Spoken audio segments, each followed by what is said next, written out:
Saudara sepupu kita 5 kali. Kenapa kita kebaktian seminggu sekali? Tahu nggak kenapa? Karena bayarnya 10%.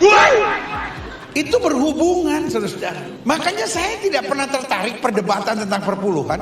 Persepuluhan itu sudah batal karena persepuluhan bagian dari Taurat. Kalau Anda masih memungut persepuluhan, Anda merampok jemaat. Pasti bayar perpuluhan biasa. Puas banget dia seminggu sekali. Gak usah cuci-cuci, ya kan? Gak usah bergerak-bergerak. Kita kan bayar 10%, makanya kita kebaktian tenang aja, ya kan? Paling berdiri nyanyi tempat, santai, ya kan? Tapi kok 2,5, setengah mati.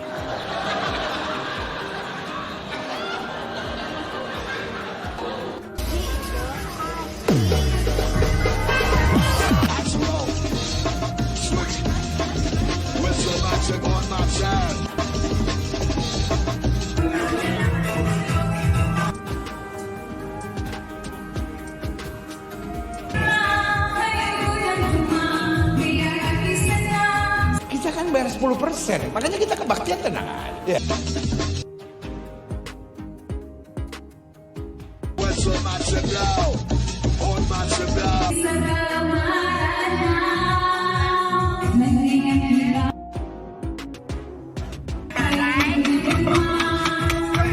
Ya malah yang sangat keras kecamannya justru dari tokoh Kristen sendiri yang kecewa ulah pendeta Gilbert ini. Coba kita simak pernyataan Pastor Henry Tandianta berikut. Kedua, jika memang diproses secara diproses hukum begitulah ya, saya bersedia menjadi saksi yang memberatkan beliau. Kenapa? PDTGL ini memang sebut saja paling kenceng pemungut persepuluhan. Tak pikir dulu sudah tobat ya.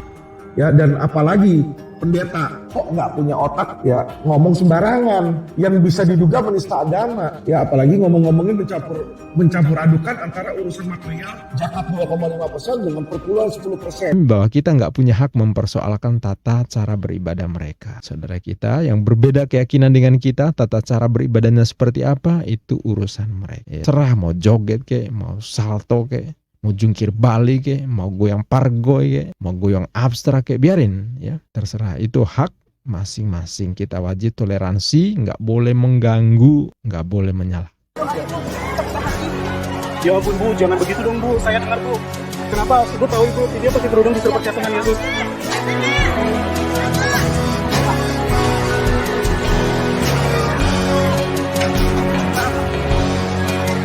Apa yang dilakukan oleh apologet muslim adalah reaksi, bukan aksi. Karena yang memulai adalah mereka.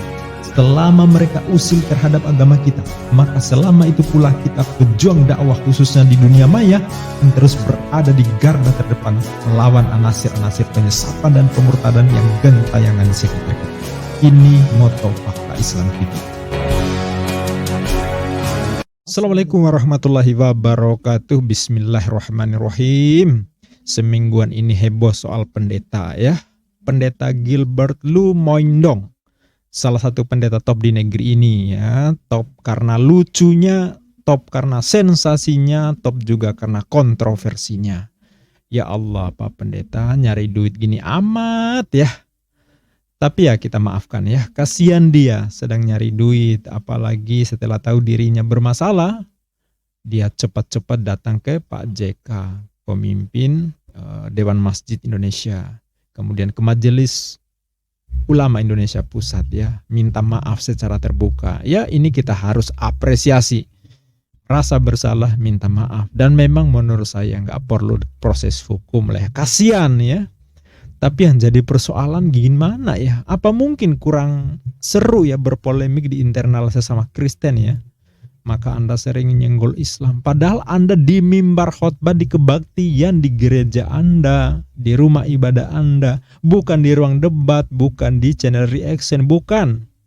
Sebenarnya apa sih masalah dengan Islam, Pak Pendeta Gilbert? Sampai lu harus kayak gitu ya? Kalau mau nih, maju di ruang debat ya. Kalau emang Anda punya amunisi untuk menyerang, silakan. Tapi di ruang debat. Itu baru oke ya. Kita kasih 2 jempol ya, kalau perlu 4 jempol ya. Karena kalau di ruang debat akan dinilai sebagai pendapat ya. pernyataan Anda akan dinilai sebagai pendapat. Orang berpendapat tak mungkin dihukum. Kebebasan berpendapat itu dilindungi oleh undang-undang, tapi forumnya tepat. Tapi kalau Anda ngomongin yang bukan hak Anda di mimbar kebaktian, disiarkan, dan ternyata setelah itu diketahui sesuatu yang ngaco, ya Anda akan berhadapan dengan hukuman sosial. Mungkin secara hukum orang tidak terlalu mempersoalkan karena nggak mau kurang kerjaan ya. Kasihan juga terhadap Anda ya. Tapi hukuman sosial tetap berlaku terhadap Anda. Coba sahabat kita dengar apa sih yang diomongin oleh si pendeta ini sehingga menimbulkan polemik baik terhadap umat Islam maupun sesama Kristen itu sendiri. Kita tuh kadang-kala kurang bersyukur. Kristen tuh enak, ibadahnya cuma seminggu sekali. Saudara sepupu kita 5 kali. Kenapa kita kebaktian seminggu sekali? Tahu nggak kenapa? Karena bayarnya 10%. Itu berhubungan, saudara-saudara. Makanya saya tidak pernah tertarik perdebatan tentang perpuluhan. Persepuluhan itu sudah batal karena persepuluhan bagian dari Taurat. Kalau Anda masih memungut persepuluhan, Anda merampok jemaat. Orang kalau nggak mau bayar perpuluhan, nggak apa-apa. Semua hamba-hamba Tuhan yang bilang nggak usah bayar perpuluhan, nggak apa-apa. Bayar 2,5. Nggak usah 10%, 2,5. Tapi sembayangnya 5 kali sehari. Iya dong, enak aja. Udah cuma 2,5 mau seminggu sekali. Beda kelas. Di PDTGL ini memang sebut saja paling kenceng pemungut persepuluhan. Tak pikir dulu sudah tobat ya, karena saya pernah ikut beliau dan berbagai kasus yang lain ya, yang urusannya duit ya. Dari mana masuk gereja langsung masuk. Kita orang Islam diajarin bersih. Sebelum sembahyang, cuci semuanya. Saya bilang lu 2,5. Gue 10%, bukan berarti gue jorok. Disucikan oleh darah Yesus. Nggak usah tepuk tangan, lu 10 apa 2,5? Yang enak aja amin. Persembahan 2,5%. Pak Guntur mana? Guntur, yang section ini mulai minggu depan jangan taruh kursi. Yang 2,5 duduk di situ. Pasti bayar perpuluhan dia. Puas banget dia seminggu sekali. Gak usah cuci-cuci, ya kan? Gak usah bergerak-bergerak. Kita kan bayar 10%, makanya kita kebaktian tenang aja, ya kan? Paling berdiri nyanyi tempat, santai, ya kan? Tapi kok 2,5, setengah mati.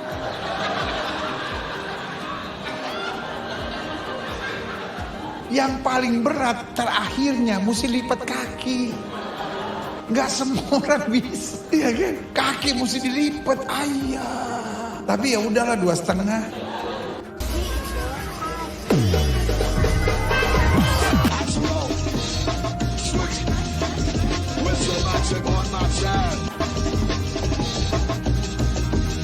Kita kan bayar 10%, makanya kita kebaktian tenang aja, ya kan? Paling berdiri nyanyi tempat, santai, ya kan? Tapi kok 2,5, setengah mati.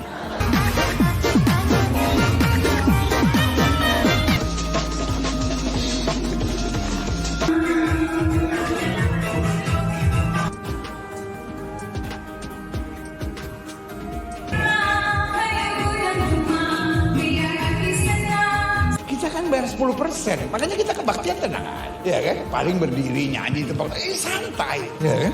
Tapi kok 2,5, setengah mati.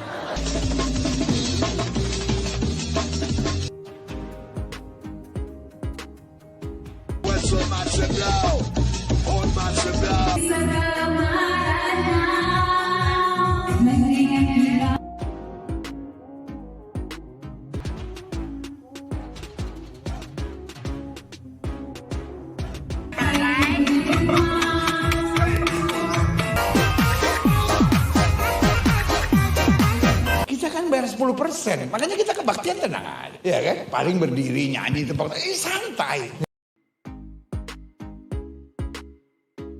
Ya, saya nggak perlu reaction detail perkataan Pak Gilbert, karena semua yang berakal sehat tentu sudah paham. Ini hal yang tidak dapat dibenarkan. Bukan hanya Muslim, tapi saudara kita di Kristen. Ya, malah yang sangat keras kecamannya justru dari tokoh Kristen sendiri yang kecewa ulah pendeta Gilbert ini. Coba kita simak pernyataan Pastor Henry Tandianta berikut. Kedua, jika memang diproses secara diproses hukum begitulah ya, saya bersedia menjadi saksi yang memberatkan beliau. Kenapa? Saya sendiri pernah menjadi anak buah beliau, atau tepatnya beliau itu mentor saya, ya, walaupun mungkin hanya untuk 1 tahun lebih sedikit lah begitu ya. Dan banyak kasus sudah melingkupi beliau ya. Oke, saya mau jelaskan, 10% yang persepuluhan itu sudah batal. Sudah batal persepuluhan. Banyak orang tidak tahu bahwa persepuluhan adalah bagian dari Taurat yang ada perintah dan ketentuannya. Perintahnya begini, ketentuannya begitu ya. Persepuluhan itu sudah batal karena persepuluhan bagian dari Taurat. Kalau Anda masih memungut persepuluhan, Anda merampok jemaat. Ya, Paulus mengatakan itu di dalam 2 Korintus 11 ayat 8. Jadi PDTGL ini memang sebut saja paling kenceng pemungut persepuluhan. Tak pikir dulu sudah tobat ya, karena saya pernah ikut beliau dan berbagai kasus yang lain ya, yang urusannya duit ya. Ya, Anda tahu semua lah, itu udah ada berita sampai ke menyebar ke berita-berita ke media massa ya. Selain Pak HTD, di sini juga saya sampaikan tanggapan dari Romo Alphonse Kolo, ya, Romo dari Katolik, yang apresiasi terhadap sikap permohonan maaf Pendeta Gilbert. Namun beliau menilai apa yang dilakukan Pendeta Gilbert di mimbar kebaktiannya sebagai hal yang tidak bijak. Ini beberapa hal ini.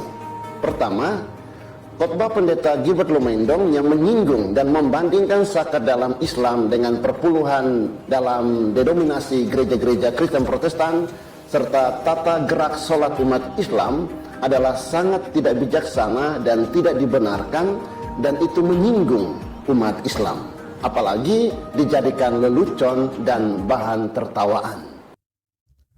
pengacara hebat dari Kristiani, Pak Alvin Lim, juga beliau sangat keras mengecam Pendeta Gilbert karena tindakan yang menarasikan peribadatan umat Islam dengan cara yang sangat jauh dari kasih.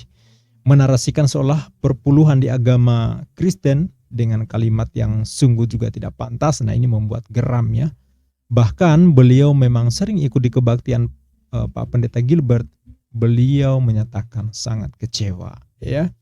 Beliau malah lebih jauh membongkar kelakuan Pak Gilbert yang suka foya-foya di luar negeri ya. Makan di resto mewah, ya pakai uang keringat jemaat tentunya ya. Bayangin coba gegara narasi di mimbar kebaktian, maka persoalan Pak Pendeta Gilbert yang tidak diketahui publik jadinya terkorek. Nah, ini buah dari kelakuan Pak Pendeta Gilbert ya. Kasihan sih sebenarnya ya, beliau gegara satu tindakan itu menyebabkan banyak hal yang kemudian menghimpit dirinya. Ya, dan apalagi pendeta kok nggak punya otak ya, ngomong sembarangan yang bisa diduga menista agama ya, apalagi ngomongin mencampur adukan antara urusan material zakat 2,5% dengan perpuluhan 10% ya, dibikin seolah-olah yang memberikan perpuluhan 10% dosanya hapus di situ, nggak perlu doa macam-macam segala ya. Itu adalah sesuatu yang salah. Tuhan itu tidak pernah meminta uang dari manusia, itu Anda perlu tahu ya. Pastor Gilbert beda sama manusia ya. Anda mungkin masih mau meminta uang dari jemaat Anda, karena tanpa uang dari jemaat Anda nggak bisa ke Sumire makan di sana ya. Ingat, saya ketemu Anda itu di Sumire, saya lagi sama istri dan anak saya. Anda sedang merayakan ulang tahun Anda di ruangan spesial di dalam di Sumire ya toh. Itu uang siapa? Uang Anda atau uang dari jemaat ya? Anda harus ingat Gilbert ya, banyak masyarakat Anda, jemaat Anda yang memberikan uang di dalam kesulitan mereka. Ya, jadi jangan berpikir memberikan 10% terus berarti lebih banyak dari yang 2,5%. Gak usah seperti itu. Ya, yang paling penting dalam memberi adalah ikhlasan. Lu beli 10%, kalau lu mendemus menggerutu juga gak ada gunanya. Heran gitu loh, bagaimana seorang pendeta sekelas Anda, pendeta senior yang berpuluh-puluh tahun ya kan berkhotbah dan katanya adalah firman dari Tuhan. Firman Tuhan apa? Tuhan gak pernah bilang minta 10% ya untuk menghapuskan dosa dan segala macam. Ya gak dibenarkan. Oh, itu dibilang lelucon kayak mau itu dibilang dalam forum tertutup, kayak forum tertutup kalau banyak orang di situ, puluhan, ratusan orang, ya pasti bocor, bos. Sekarang ini udah zaman digital, ya jadi pendeta itu pun juga harus punya otak, ya. Jadi doa dulu sebelum membacakan firman Tuhan, supaya keluar itu adalah firman Tuhan, bukan opini manusia, apalagi ya kan pesan-pesan manusia agar gerejanya kaya, dapat perpuluhan. Itu yang menjadi hal buruk di luaran. Dan banyak gereja-gereja yang datang ke saya, ya, untuk apa? Untuk memperebutkan nasib mereka. Ya luar biasa ya. Benar, ternyata yang saudara kita di Kristiani jauh lebih keras mengecam Pak Gilbert.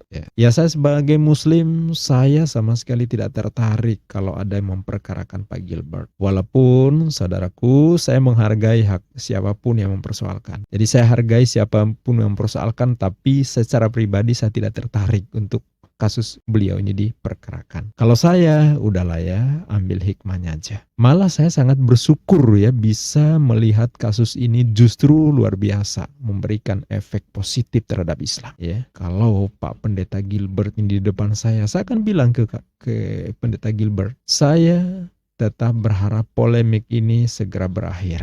Anda tetap khotbah di gereja, tetap berkarya di depan jemaat Anda harus tetap lucu sebagaimana Pak Gilbert yang saya kenal. Karena beliau emang lucu ya dalam pandangan saya. Jok-joknya unik ya. Tapi saya harapkan Pak Gilbert berkhotbah sebagaimana layaknya pendeta, sebagaimana layaknya seorang pastor yang dinilai sebagai wakil Tuhan di depan jemaat Anda, yang dimuliakan, yang disucikan jemaat. Ya, Anda sudah minta maaf, Anda sudah menyadari tak seharusnya suasana lebaran bagi Muslim, suasana perayaan Paskah bagi Kristiani, kedamaian di masyarakat, keharmonisan antar umat beragama terganggu oleh narasi Anda. Buah dari kelakuan Anda yang luar biasa. Banyak orang yang terganggu. Ya. Sahabat tahu, Pak Pendeta Gilbert walaupun tak dihukum di jalur pengadilan formal, tapi beliau udah mendapat hukuman sosial yang jauh lebih menyakitkan. Itu dalam pandangan saya. Ya. Sedangkan dari sisi Islam, ya ini pasti akan jadi pemicu. Ya, makin banyak yang berusaha untuk mempelajari Islam, terutama non-Islam. Ya. Dan sebagai Muslim, kita harus perlu bersyukur. Ternyata di agama kita, syariat peribadatannya luar biasa, tenang, adem, khusyuk. Ya, kalau kita membandingkan seperti itu. Dari kasus Pak Gilbert ini jadinya kita mencari pembanding, mempelajari bagaimana sih peribadatan di tempat lain ya. Kita jadi paham, oh begitu saudara kita beribadah di gereja. Ya begitu, seru gitu ya. Ada lucu-lucunya seperti yang dipresentasikan Pak Gilbert nih. Lucu kan? Seru pastinya ya. Terus ada nyanyi-nyanyi, jogetan, bahkan ada goyang pargoy, goyang dompet, goyang abstrak ya. Nggak karu-karuan, itu kan berarti abstrak. Terus ada ngeroknya juga, bahkan sampai gosipin syariat agama lain seperti yang ditunjukkan oleh Pak Gilbert. Ya, akhirnya kita tahu, oh begitu toh.